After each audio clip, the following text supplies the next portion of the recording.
If you're considering a Chapter 13 bankruptcy to avoid a foreclosure, have you considered the following?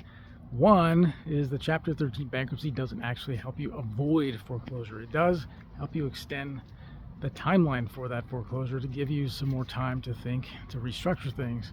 That said, it's also a myth that you automatically are going to be granted some type of loan modification as part of the Chapter 13 bankruptcy. You still have to pay the mortgage payments that are set on the existing loan that you have. Applying for a loan modification is a separate process with your bank, so I consider that more important to do first. You need to go and have a chat with your bank about how to submit the proper documents to get the application complete so that they can review that and decide whether they will grant you the loan modification. Another thing with Chapter 13 bankruptcy is that it damages your credit. Foreclosure damages your credit. Chapter 13 bankruptcy on your record is not good for you either. It's going to be on your record for many, many years. Another thing is it's going to cost a few $1,000s. I've heard 3, I've heard 4. It just depends on the attorney.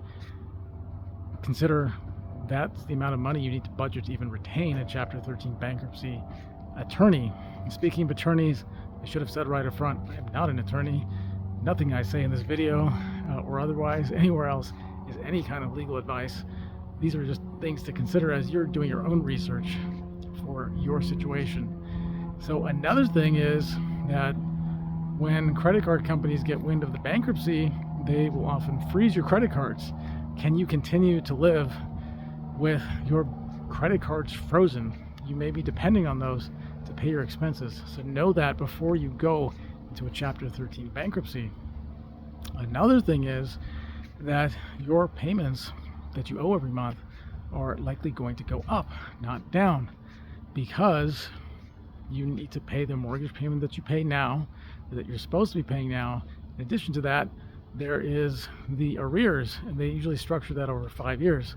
So you need to pay your normal payment, and then you also need to pay an amount per month that's going to help you catch up on the debt that you owe.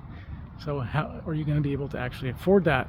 So these are all things to consider before you decide on a Chapter 13 bankruptcy as a way of extending out your foreclosure process.